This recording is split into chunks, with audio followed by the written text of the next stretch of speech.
गांव की चौपालों से लेकर संसद के गलियारों तक, गृहिणी के चूल्हे से लेकर निवेश और बाजारों तक, किसानों के हाल से लेकर खेत और खलिहानों तक, शिक्षा और स्वास्थ्य से लेकर खेल के मैदानों तक, संसद के प्रधान से लेकर पंचायत के पंच तक, सेंट्रल हॉल से लेकर ग्राम सभा के मंच तक, हर खबर पर रहेगी हमारी पैनी नजर।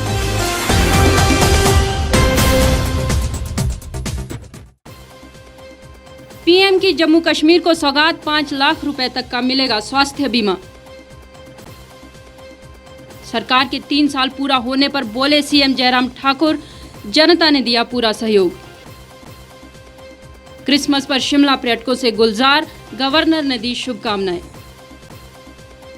रोहड़ू में भीषण अग्निकांड, दर्जन से अधिक परिवारों पर टूटा कहर। और भाजपा के 3 साल पर कांग्रेस का हमला, सरकार फैसलों पर नहीं रही कायम। नमस्कार, स्वागत है आपका the reap times news channel में। मैं हूं हेमराज चौहान। अब खबरें विस्तार से। प्रधानमंत्री नरेंद्र मोदी ने आज जम्मू कश्मीर को बड़ी सौगात दी है। प्राइम मिनिस्टर द्वारा जम्मू कश्मीर के लिए सेहत स्वास्थ्य बीमा योजना का शुभारंभ किया गया, जिसके तहत प्रत्येक परिवार को 5 लाख रुपए तक का स्वास्थ्य बीमा मिलेगा। खास बात यह है कि इस योजना का लाभ देश में कहीं भी लिया जा सकेगा। इसके लागू होने से प्रदेश के सभी 1.30 करोड़ नागरिकों को स्वास्थ्य बीमा योजना का लाभ मिलेगा। प्रधानमंत्री मोदी कई मौकों पर यह स्पष्ट कर चुके हैं कि सुरक्षित और खुशहाल जम्मू कश्मीर उनकी प्राथमिकता है। वो घड़ी, वो क्षण, वो स्वर्णिम पल आ ही गया जिसका हम सबको बेसब्री से इंतजार था। माननीय प्रधानमंत्री श्री नरेंद्र मोदी वीडियो कॉन्फ्रेंसिंग के माध्यम से अब हमारे बीच में है। हम उनका हार्दिक अभिनंदन करते हैं। प्रधानमंत्री नरेंद्र मोदी ने आज दोपहर 12 बजे वर्चुअल माध्यम से सेहत स्वास्थ्य बीमा योजना का शुभारंभ किया। इसके बाद उन्होंने लोगों को संबोधित भी किया।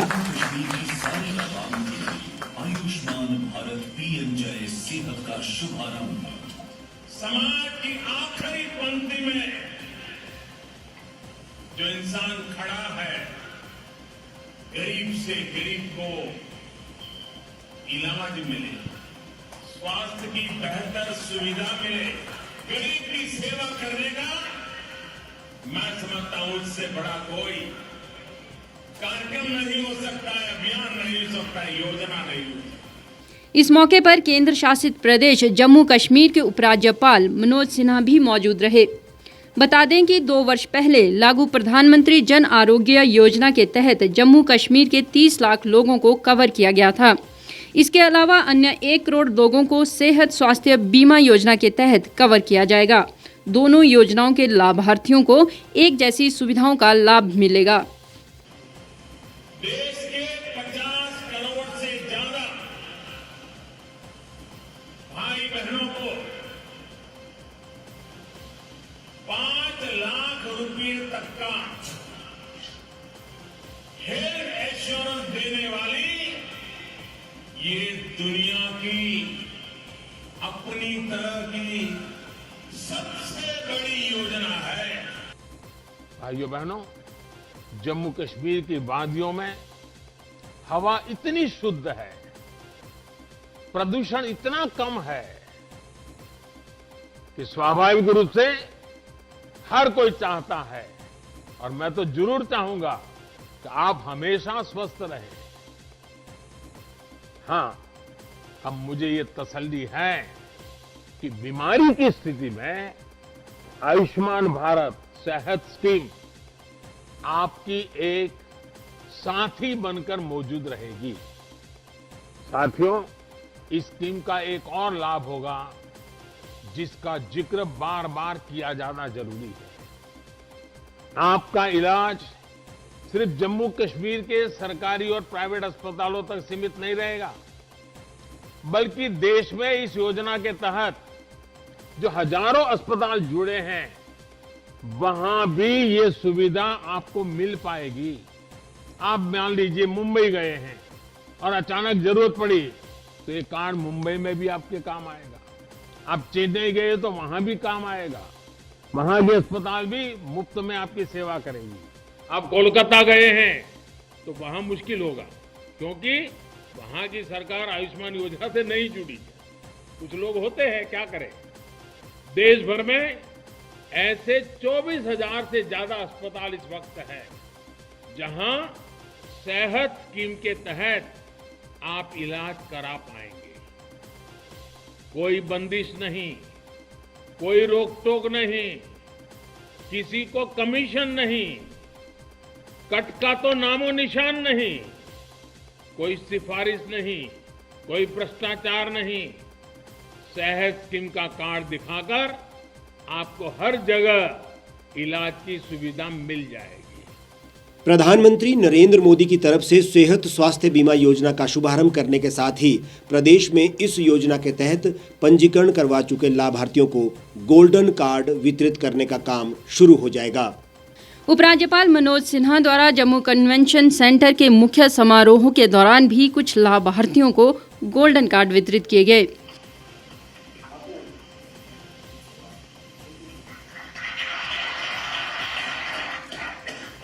इसके बाद अब यह अभियान पूरे जम्मू कश्मीर में आरंभ हो गया है। इस कार्यक्रम को देखने और सुनने के लिए जिला और ब्लॉक स्तर पर भी एलईडी लगाकर व्यवस्था की गई थी। माननीय उपराज्यपाल श्री मनोज सिन्हा जी।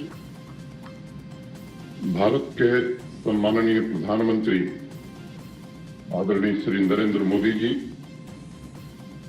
भारत सरकार के 10वें गृह मंत्री शाह जी, भारत सरकार के स्वास्थ्य एवं परिवार कल्याण मंत्री डॉक्टर हर्षवर्धन जी, अपनी ओर से यहां उपस्थित सभी लोगों की ओर से और जम्मू कश्मीर के बहनों भाइयों की ओर से हृदय से अभिनंदन करना चाहता हूं। आयुष्मान भारत जब आपकी मार्गदर्शन में शुरू हुआ था देश में, आयुष्मान भारत के अंतर्गत लगभग 6 लाख परिवारों को यह सुविधा मिल रही है। मोटे तौर पर मैं कहूं तो पूरी आबादी जो जम्मू कश्मीर की है 32-35 लाख लोगों को यह सुविधा प्राप्त है। जो शेष 1 करोड़ लोग हैं उनको प्रधानमंत्री जन आरोग्य सेहत, ये सेहत नाम यहाँ के लोगों की सलाह से हमने तय किया है और आपने इसकी स्वीकृति दी है। आज हम आपके यहाँ कर कमलों से प्रारंभ कराने जा रहे हैं। कई लोगों ने कहा मेरे पूर्व की ऐतिहासिक दिन है, मैं उसमें संशोधन करना चाहता हूँ। आज जम्मू कश्मीर के लिए एक स्वर्णिम युग, स्वर्णिम अध्याय प्रारंभ हो रहा है प्रधानमंत्री श्री नरेंद्र मोदी जी के नेतृत्व में। इसमें भी 5 लाख रुपए के इलाज की सुविधा और वे सारे टर्म्स एंड कंडीशंस वही हैं जो प्रधानमंत्री जन आरोग्य में है, पोर्टेबल भी है। तो हर नागरिक, मैं मानता हूं कि शायद देश ये पहला राज्य है और देश नहीं शायद दुनिया में कोई स्थान नहीं होगा जहां हर नागरिक को हेल्थ कवरेज का इस तरह से इंतजाम किया है। लोगों ने ये आपके कारण संभव हो सका है। मैं आपको हृदय से धन्यवाद देता हूं। मैं श्रीमान मनोज सिन्हा जी को और उनकी टीम को आज जरूर बधाई देना चाहूंगा। जिस तेजी से काम हो रहे हैं पूरे देश के अंदर एक नया विश्वास, नई आशा पैदा करेंगे और मुझे विश्वास है जम्मू कश्मीर के नागरिकों का कई दशकों का जो काम अधूरा रहा है वो मनोज जी और वर्तमान की प्रशासन टीम के माध्यम से अवश्य पूरा होगा, समय से पहले पूरा होगा, ऐसा मेरा पूरा विश्वास है। एक बार फिर आप सभी को सेहत स्कीम के लिए, आयुष्मान भारत योजना के लिए बहुत बहुत बधाई देता हूं। धारा 370 हटने के बाद जम्मू कश्मीर में परिवर्तन की बयार बह रही है। शांतिपूर्ण तरीके से चुनाव संपन्न होने के बाद अब स्वास्थ्य के क्षेत्र में भी ये कदम सराहनीय कहा जा सकता है। 27 दिसंबर को प्रदेश भाजपा सरकार अपने कार्यकाल के 3 साल पूरा करने जा रही है। इससे पूर्व आज मुख्यमंत्री जयराम ठाकुर ने शिमला में पत्रकार वार्ता कर 3 साल की सरकार की उपलब्धियों को गिनाया और कहा कि सरकार का 3 साल का कार्यकाल पूरा हुआ है। इसके लिए प्रधानमंत्री नरेंद्र मोदी, भाजपा राष्ट्रीय अध्यक्ष जेपी नड्डा और प्रदेश की जनता का मैं आभार व्यक्त करता हूं। उन्होंने कहा कि प्रदेश सरकार का 3 साल का कार्यकाल बेहतरीन रहा है, लेकिन काम करने के लिए 2 वर्ष ही मिल पाए हैं क्योंकि कोरोना महामारी के कारण 1 साल का कार्यकाल बाधित रहा। इसके बावजूद भी विकास कार्यों को रुकने नहीं दिया गया। हिमाचल प्रदेश सरकार के 3 साल पूरा होने के उपलक्ष्य में शनिवार को मुख्यमंत्री जयराम ठाकुर ने एक प्रेस कॉन्फ्रेंस की।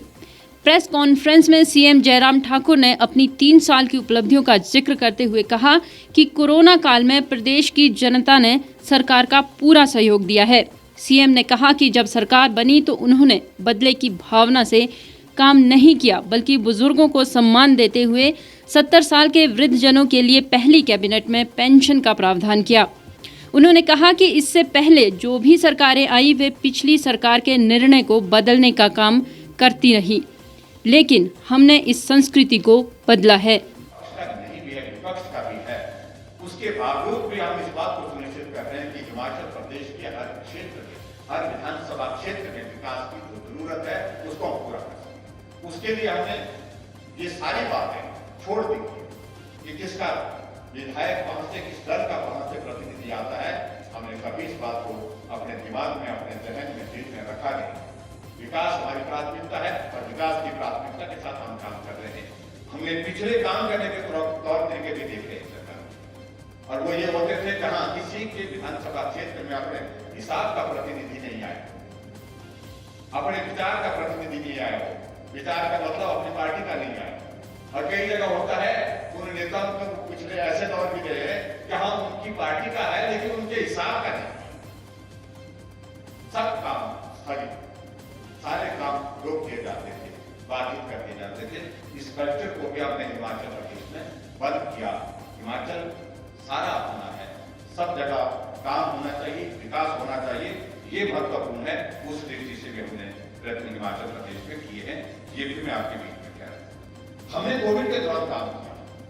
मित्रों, ये भी मैं कहना चाहता हूं कि ठीक है, काम करते करते कभी भी चूक है, क्योंकि ये काम इतना सरल नहीं है, सहज नहीं है, आसानी से इसको हर व्यक्ति इस दौर में से गुजरा है, इस बात को समझ सकता है, और आप लोग खुद इस बात को समझ सकते हैं। कठिनाई का दौर था, हेल्थ इंफ्रास्ट्रक्चर हमारा उस प्रकार का था, सच्चाई की सारी बारिश पूरे दुनिया की बात कर रहा हूं, लेकिन उसके बावजूद भी हमने ईमानदारी से प्रयत्न किए, प्रयास किया, और काफी हद तक शुरू का जो जब तक लॉकडाउन का फेज था, हमने बहुत बेहतरीन ढंग से इसको मैनेज किया। हिमाचल पूरे देश पर एक ऐसा प्रदेश है जहां हमने कर्मचारी की एक महीने की सैलरी के लिए एक दिन भी होने न पेंशन के लिए, न पेंशन में कट मारा, न ही सैलरी में कट मारा। आखिरकार में उसके बाद वो जोर डालने वाले को क्या कहने की बात करते हैं। मैं ये भी कहना चाहता हूँ, जहां तो लोन की अगर बात करें, क्या ये सत्य नहीं है कि जब हमको हिमाचल प्रदेश में सरकार मिली थी उस वक्त है लगभग 48,000 करोड़ रुपए का ऋण पूर्व सरकार की 4,790 करोड़, 48,000 करोड़ का लोन जो है विरासत में मिल रहा है। ये हमारी सरकार ने 2020-21 में जो लोन इन्होंने लिए उसकी जो रिपेमेंट का जो है 3,700 करोड़ रुपए वो वापस किया। 3700 करोड़ रुपए हमने इसी में वापस किए। सीएम ने कहा कि सरकार ने मुख्यमंत्री हेल्पलाइन योजना शुरू की और इसमें 91,000 शिकायतें सामने आई। इसमें से 78,000 समस्याओं का समाधान किया गया और कोरोना के दौर में भी यह योजना कारगर साबित हुई। उन्होंने कहा कि पूर्व कांग्रेस सरकार विजन की बात तो करती है, लेकिन खुद के 5 साल के कार्यकाल में एक भी ऐसी योजना कांग्रेस के खाते में नहीं है। सरकार की योजनाओं का उल्लेख करते हुए सीएम ने कहा कि आयुष्मान केंद्र सरकार की एक महत्वपूर्ण योजना है। 30 लाख लोग इसमें कवर हुए हैं। जो बच गए थे उनके लिए मुख्यमंत्री हिमकेयर योजना शुरू की गई। इसमें 1,25,000 लोगों को हिमकेयर योजना का फायदा दिया गया। इस योजना पर 121 करोड़ रुपए खर्च किए गए। बेसहारा लोगों के लिए सहारा योजना की शुरुआत की गई और इसमें 11,000 से ज़्यादा लोगों को 3,000 रुपए प्रति महीने देने की शुरुआत की गई है। इस योजना पर 13 करोड़ खर्च किए गए हैं। इसके अलावा मुख्यमंत्री राहत कोष से सरकार ज़रूरतमंदों की मदद कर रही है। इसके अतिरिक्त सरकार ने मुख्यमंत्री चिकित्सा सहायता कोष से 8 करोड़ रुपए की मदद की है। मुख्यमंत्री ने कहा कि गृहिणी सुविधा योजना के माध्यम से 2,90,000 रसोई गैस कनेक्शन वितरित किए जा चुके हैं। रेवेन्यू की दृष्टि से अगर मैं कहूँ कोविड के कारण लॉसेस, वो लॉस में मानता हूँ उसमें पूरे देश की परिस्थिति इस प्रकार की है और हमारे प्रदेश की स्थिति उसमें हमारे भी यहाँ पर आया। शुरू के जो फर्स्ट क्वार्टर में जो लॉस था वो 54%, 54% लॉस था रेवेन्यू का, वो पहले साल में जो पहला क्वार्टर जो हमारा था, और सेकंड क्वार्टर में जो हमारा रेवेन्यू का जो पूरा सारा जो लॉस था वो थोड़ा सा इम्प्रूव किए और उसमें 37%, 54% से हम 37% पे आए। और अभी हम नवंबर के महीने तक, इस महीने तक जो है, दिसंबर के महीने तक, अभी एज ऑन टुडे जिसको मैं कह सकता हूँ, अभी तक अब ये लॉस जो है सिर्फ 11% रह गया, सिर्फ 11%। इस अवसर पर सीएम जयराम ठाकुर ने कहा कि लोग स्वरोजगार को अपनाएं, इसके लिए मुख्यमंत्री स्वावलंबन योजना शुरू की गई है। इसके माध्यम से लोग खुद का काम शुरू कर दूसरों को भी रोजगार देने का काम कर रहे हैं। प्रदेश में नई मंजिल नई राहें कार्यक्रम की शुरुआत की गई है, जिसके माध्यम से नए पर्यटन स्थल खोजे जा रहे हैं ताकि पर्यटन को पंख मिल सके। सरकार ने प्रदेश में इन्वेस्टमेंट लाने के लिए धर्मशाला में ग्लोबल इन्वेस्टर मीट का आयोजन किया। इसमें 96,000 करोड़ के MOU साइन हुए और एक महीने के अंदर 1,000 करोड़ रुपए की ग्राउंड ब्रेकिंग सेरेमनी की गई। इसमें 10,000 करोड़ के प्रोजेक्ट जमीन पर काम करना शुरू हो गए हैं। मुख्यमंत्री ने कहा कि आने वाले 1-2 महीनों में 10,000 करोड़ रुपए की ग्राउंड ब्रेकिंग सेरेमनी की जाएगी। उन्होंने कहा कि विपक्ष ने केवल 5 साल में अपने कार्यकाल में ऐशो आराम किया और कुछ भी इन्वेस्टमेंट प्रदेश में नहीं लाई और अब केवल सरकार को कोसने का काम किया जा रहा है।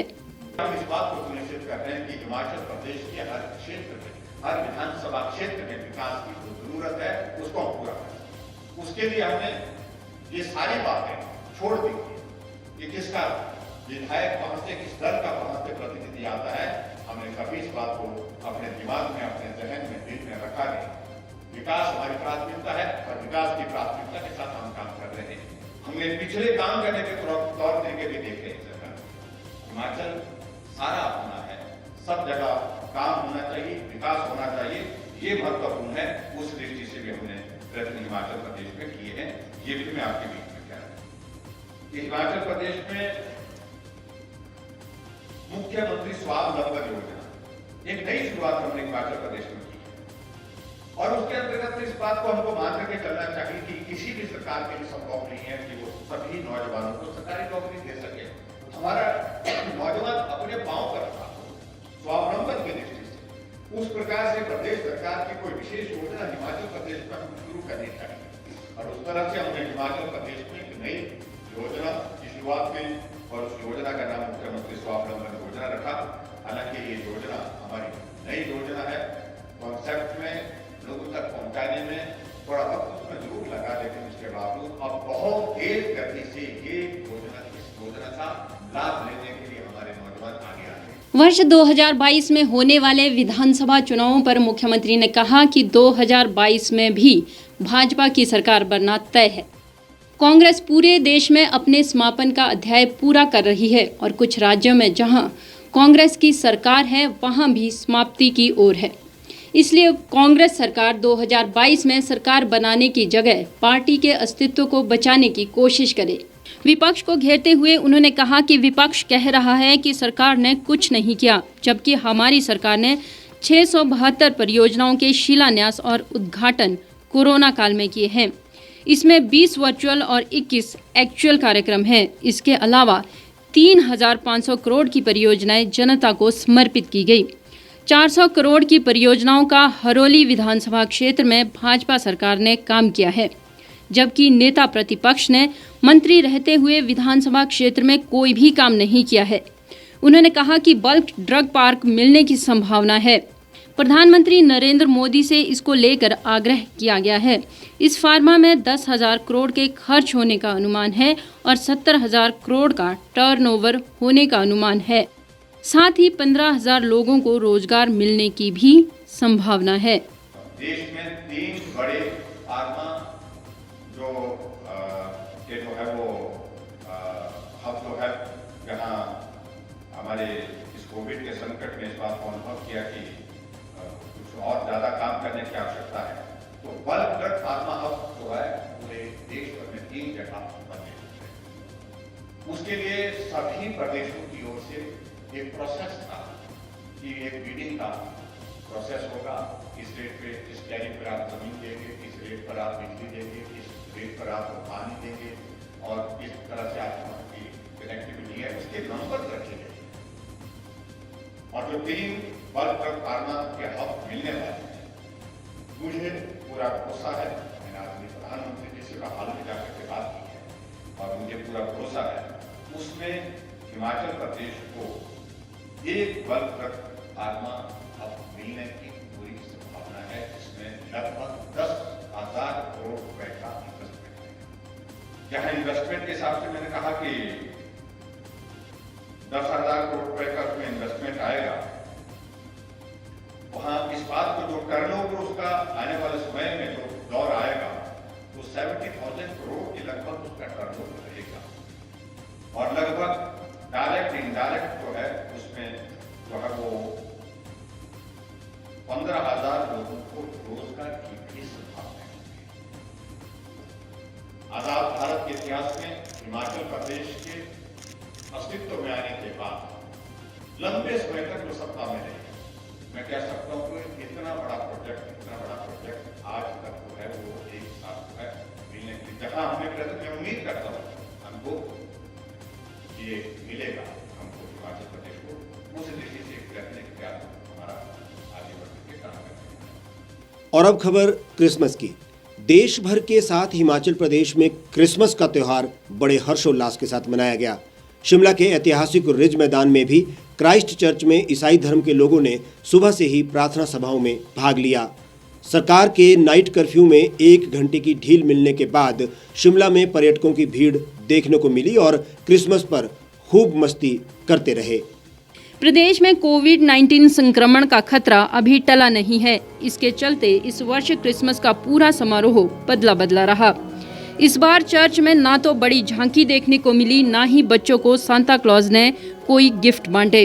राजधानी शिमला में क्रिसमस का त्यौहार सीमित तरीके से मनाया गया।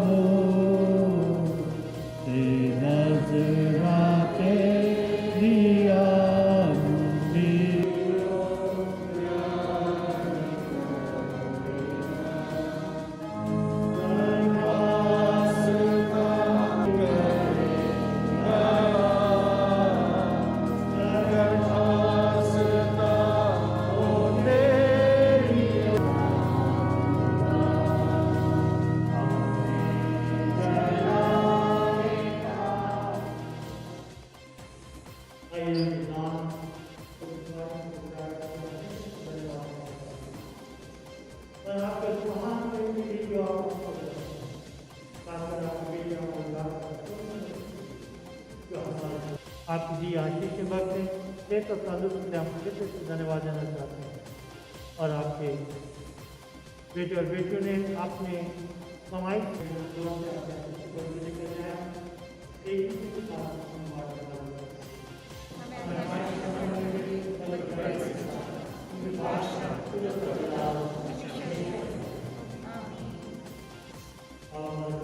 मोहब्बत की खिदमत करो खुदा मसीह के नाम।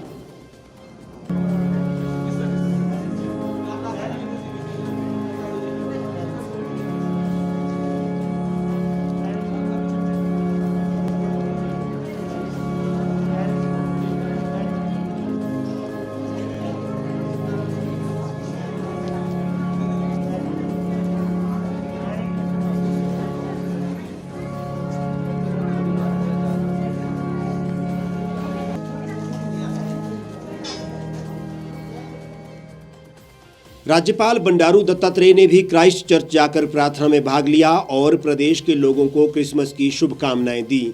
इस दिन प्रभु ईसा मसीह का जन्म हुआ था, जिन्होंने दुनिया को शांति और भाईचारे का संदेश दिया। राज्यपाल बंडारू दत्तात्रेय ने कहा कि क्रिसमस का त्यौहार ईसाई धर्म के लोगों के लिए प्रभु यीशु के प्रति श्रद्धा का दिन है। प्रभु यीशु ने दुनिया को शांति एवं प्रेम से रहने का संदेश दिया था। मानव सेवा के लिए उन्होंने अपने प्राणों तक की आहुति दे दी। राज्यपाल ने कहा कि केंद्र की मोदी सरकार भी अल्पसंख्यकों के अधिकारों के संरक्षण के लिए लगातार काम कर रही है।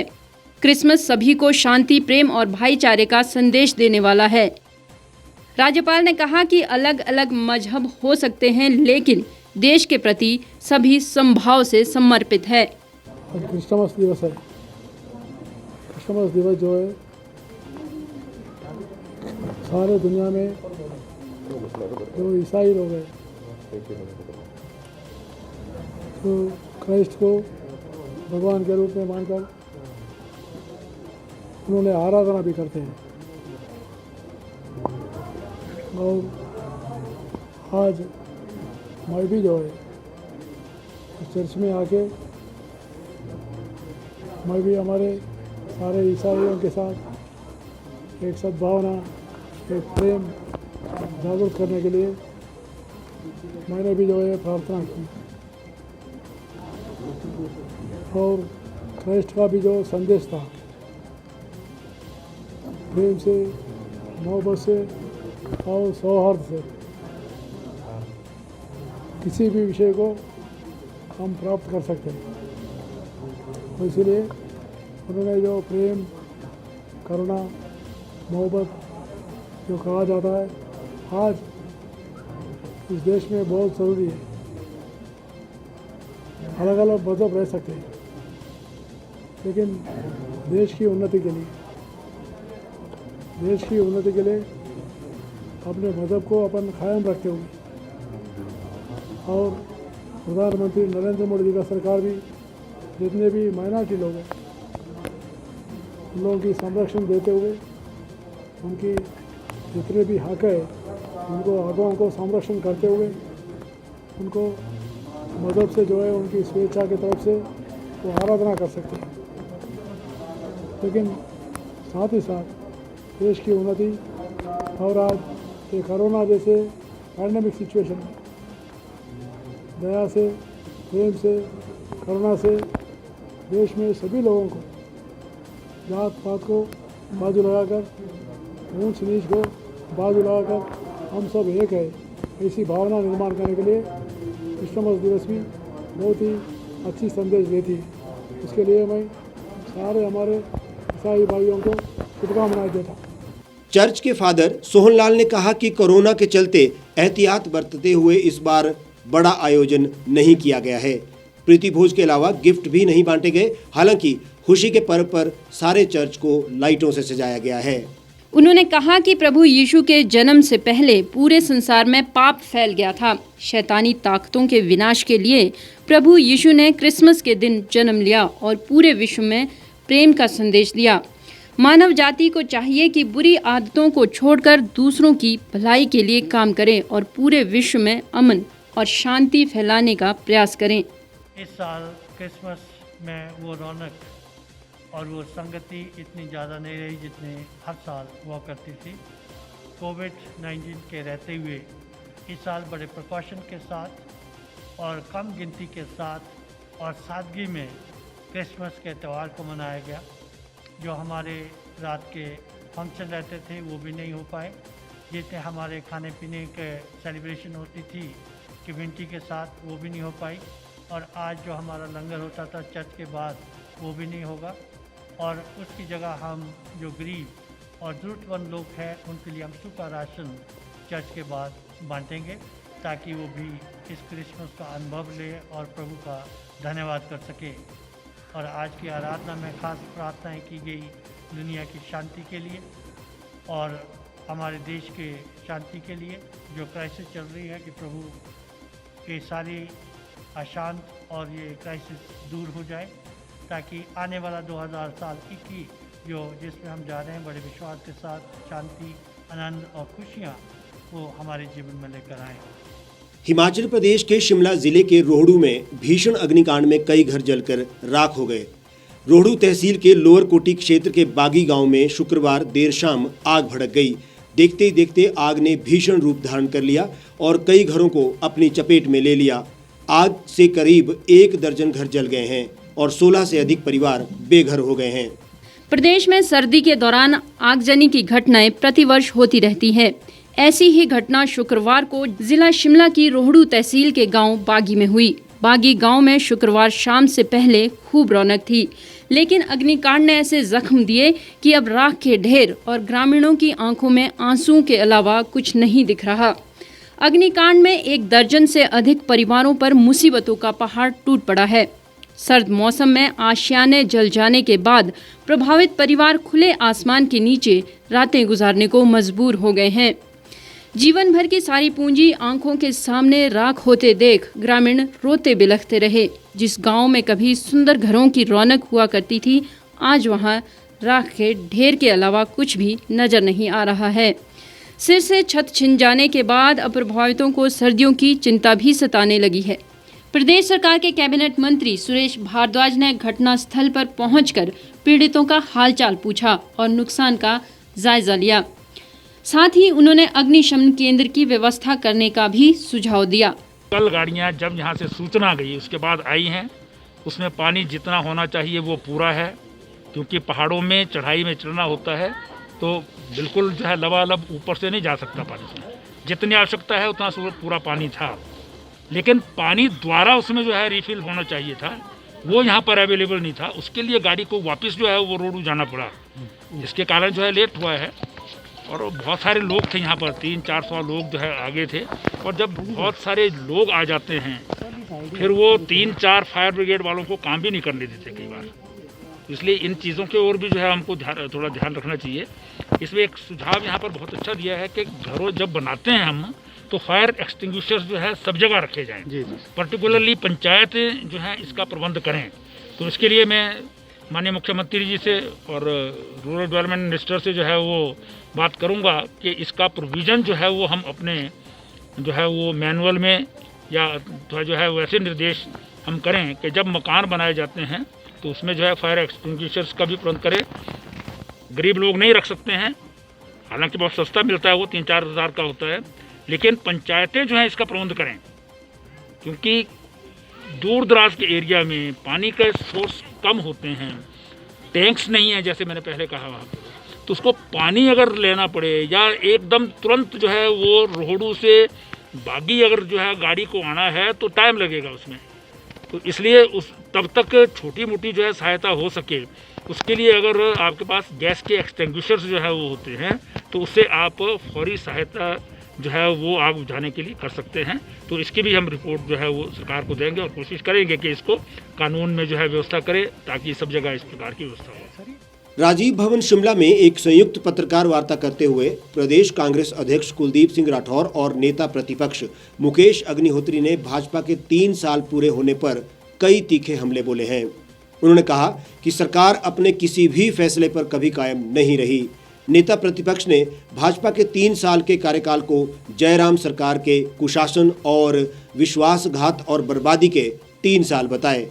वहीं कांग्रेस प्रदेशाध्यक्ष ने कहा कि जनता इंतजार कर रही है कि कब भाजपा जाए और कांग्रेस सत्ता में वापस आए। नेता प्रतिपक्ष मुकेश अग्निहोत्री ने कहा कि भाजपा किसी भी फैसले पर नहीं टिक पाई है। उन्होंने कहा कि भाजपा सरकार ने राशन योजना को बर्बाद कर दिया। अग्निहोत्री ने बिजली पानी के बिल सहित बसों का किराया बढ़ाने, पेट्रोल डीजल, घरेलू गैस, सीमेंट के दाम बढ़ाने, रेलवे व राष्ट्रीय राजमार्ग समेत कई मुद्दों पर भाजपा सरकार से जवाब मांगा। मुकेश ने प्रदेश सरकार पर कर्जा लेकर घी पीने का भी आरोप लगाया। आप बताएं कि कौन सा फैसला ऐसा है जिस पे ये सरकार टिक पाई है। राशन की स्कीम, उसका भट्ठा बिठा दिया। वीरभद्र सिंह जी ने राशन की स्कीम चलाई थी और लाखों लोग उसके दायरे में आए। आज जो है किस ढंग से राशन की स्कीम में अभी 15-15 रुपए दालें महंगी कर दी, तेल महंगा कर दिया, चीनी महंगी कर दी, नमक 4 रुपए से 8 रुपए कर दिया। बिजली का आप देखें, बिजली के रेट कैसे बढ़ाए गए हैं और लोगों के बस से बाहर हो गए हैं बिजली के बिल देने। पानी के रेट आपने बढ़ा दिए। 50% पहले आपने बढ़ाया किराया, 50% आपने बाद में बढ़ा दिया। 100% आपने सफर महंगा कर दिया। मिनिमम किराया आपने 7 रुपए कर दिया। फिर आपने सीमेंट के रेट जो हमारे समय में थे उससे 125 रुपए बोरी महंगी हो गई है। और गैस के रेट अभी 110 रुपये अभी बढ़ा दिया आपने, 707 रुपये, और कल सिलेंडर 765 रुपये का मिल रहा था। और आपने गाड़ियों की रजिस्ट्रेशन महंगी कर दी। अगर किसी ने स्कूटर भी लेना है से लेके ट्रक तक 3-3 लाख रुपया लोगों को चाहिए रजिस्ट्रेशन कराने के लिए। और फिर पेट्रोल महंगा किया आपने, डीजल महंगा किया। कौन सी चीज ऐसी है जो इस मंत्रिमंडल ने या इस सरकार ने विवेकहीन फैसला लेके जो है हिमाचल प्रदेश के लोगों को लूटा है? इस लूट का पूरा जवाब हिमाचल प्रदेश की जनता देगी। जो कल्याणकारी नीतियां थी, ये कोई कल्याणकारी सरकार नहीं है। प्रदेश की अर्थव्यवस्था का इन्होंने तहस नहस करके रख दिया। 60,000 करोड़ से ऊपर कर्जा हो गया है हिमाचल प्रदेश का। डबल इंजन कहते थे, और अब आप देखो कि हर चौथे दिन 1,000 करोड़ का कर्जा लिया जा रहा है। चुपके से कर्जा ले रहे हैं और घी पी रहे हैं। और नेशनल हाईवे 69 नेशनल हाईवे का क्या हुआ? जिसको लेके कि इन्होंने अनाउंस किया था हर पगडंडी भी हिमाचल प्रदेश की नेशनल हाईवे बनेगी। आज जो है फिर कह रहे थे कि 69 नहीं अब 25 बनेगी। 25 का केस भेजे भी 2 साल हो गया, एक फुटी कौड़ी इनको नेशनल हाईवे की नहीं मिली। 4 लेन्स का पूरा चौपट हो गया प्लान सारा, जो पूर्व सरकार के समय में काम हो रहा था। कौन सा हवाई पट्टी आपने बना दी? आप तो कहते थे कि पैदल चलने वाले को जो है, चप्पल वाले को जहाज में बिठा देंगे। कौन सी रेल लाइन आपने बना दी? कोई बता दे जो आपने शुरू की हो। जितने भी प्रोजेक्ट्स थे, फॉरेन फंडिंग प्रोजेक्ट, जिसकी लंबी चौड़ी लिस्ट इशू की थी, बता दें कौन सा फॉरेन फंडिंग आपको आया है? एडीबी के प्रोजेक्ट, दूसरे प्रोजेक्ट, सारे प्रोजेक्ट्स जो है धराशायी होके रह गए हैं। पूरी तरह नाकामी की एक दास्तां आपने हिमाचल प्रदेश में लिख दी है। ये परिस्थितियां जो है सारा प्रदेश देख रहा है। मुकेश अग्निहोत्री ने कहा कि मुख्यमंत्री जयराम ठाकुर का नाम प्रदेश की बर्बादी के लिए लिया जाएगा। उन्होंने कहा कि प्रदेश में कोरोना से 2,000 लोगों की मौत हो गई और जयराम सरकार जश्न मना रही है। उन्होंने कहा कि यह संवेदनहीन सरकार है और 3 साल में 3 उपलब्धियां भी नहीं है। जिसकी वजह से हिमाचल प्रदेश में 2,000 लोग जो है कोरोना काल में मौत के मुंह में चले गए। 2,000 मौतें हो गई। और यहाँ पे कोई छोटी सी घटना हो जाए, लोग कहते हैं हम अपना जन्मदिन नहीं मनाएंगे। और ये ऐसी संवेदनहीन सरकार है जिस सरकार को शर्म नहीं है कि 2,000 लोग मौत के मुंह में चले गए और ये जश्न की तैयारियां कर रहे हैं। 3 साल जो है ये हिमाचल प्रदेश के आपराधिक बर्बादी के साल रहे हैं। Criminal wastage of Himachal Pradesh time. Himachal ने जो विकास में आगे जाना था उसकी आपराधिक बर्बादी हुई है। और जयराम जी के पास 3 साल में 3 उपलब्धियां नहीं होंगी गिनाने के लिए।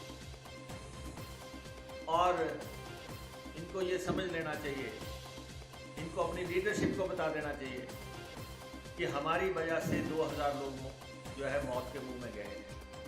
लगभग 1,000 लोग जो हैं कोरोना की वजह से मारे गए हैं और लगभग 1,000 लोगों ने इस दौरान आत्महत्या की। पहली सरकार है हिमाचल प्रदेश में, ये देवभूमि में। आज दिन तक आप सुनते थे किसान ने आत्महत्या की है दूसरे प्रदेशों में। ये पहली सरकार है जिसके समय में 1,000 लोगों ने आत्महत्या की है और वो फंदे से झूल गए हैं। इनको तो मातम मनाना चाहिए 3 साल में कि हमने इस प्रदेश की हालत क्या की है। और प्रदेशवासी रो क्यों रहे हैं? प्रदेशवासी खून के आंसू बहा रहे हैं इनके शासन में। ना कोई विकास की बात हुई है, ना कोई कल्याण की बात हुई है। इस सरकार की ना कोई नीति है, ना इस सरकार की कोई नीयत है काम करने की। ये 3 साल जो है झूठ और लूट के 3 साल रहे हैं। अब जो है इनको अपना बिस्तरा बांधने की तैयारी करनी चाहिए। समय आ रहा है आगे आगे। ये सरकार एक बोझ है हिमाचल प्रदेश की जनता के ऊपर। प्रेस वार्ता में प्रदेश कांग्रेस अध्यक्ष कुलदीप सिंह राठौर ने कहा कि प्रदेश में जयराम सरकार का एक एक दिन जनता पर भारी पड़ रहा है। अब तो लोग उम्मीद लगाए हैं कि कब जयराम सरकार जाए और कांग्रेस वापस सत्ता पर लौटे। भारतीय जनता पार्टी का कार्यकाल रहा है। सरकार हर मोर्चे पर असफल सिद्ध हुई। जिन वायदों के साथ ये सरकार सत्ता में आई थी, कोई भी वायदा इस सरकार ने पूरा नहीं। अगर आप भारतीय जनता पार्टी का चुनावी घोषणा पत्र उठा के देखें तो वायदे उन्होंने किए, तो कोई भी वायदा पूरा नहीं। हिमाचल प्रदेश में विकास ठप होते रह गए। जो तरक्की के काम कांग्रेस की पूर्ववर्ती सरकारों के समय में हुए या हिमाचल प्रदेश के माननीय मुख्यमंत्री पूर्व मुख्यमंत्री श्री वीरभद्र सिंह जी के समय में हुए, वो काम अब जो काम अभी पूरे हुए हैं ये उन्हीं का उद्घाटन करें। हम तो बार बार पूछते आए केंद्र से हिमाचल प्रदेश को कितना मिला, लेकिन मुख्यमंत्री जी मौन। कहाँ मदद हुई, किसकी मदद हुई, ये मुख्यमंत्री जी नहीं बता। 3 वर्ष का जो भारतीय जनता पार्टी का प्रदेश में कार्यकाल रहा है, समझता हूँ एक एक दिन देश की जनता को भी पड़ा है। हालांकि सरकार 27 तारीख को देश में जश्न मनाने की तैयारी कर रही है। करोड़ों रुपया उसमें खर्च होगा, लेकिन जश्न जैसी कोई बात नहीं। आज हिमाचल प्रदेश के जो लोग हैं, हिमाचल प्रदेश के लोगों के लिए भारतीय जनता पार्टी सरकार का एक एक दिन भारी महसूस होगा। लोग इंतजार कर रहे हैं कि कब वो समय आएगा कि हिमाचल प्रदेश में चुनाव होंगे और भारतीय जनता पार्टी सरकार को हिमाचल से रुखसत किया जाए। सरकार के 3 साल पूरे होने पर जहां प्रदेश भाजपा जश्न की तैयारी में है, तो कांग्रेस इस जश्न को भाजपा की सबसे बड़ी नाकामी साबित करने की रणनीति बनाने में जुट गई है। अब देखना दिलचस्प होगा कि कौन किस पर भारी पड़ता है। इस बुलेटिन में फिलहाल इतना ही। बाकी तमाम खबरों के लिए आप जुड़े रहिए और देखते रहिए द रीप टाइम्स।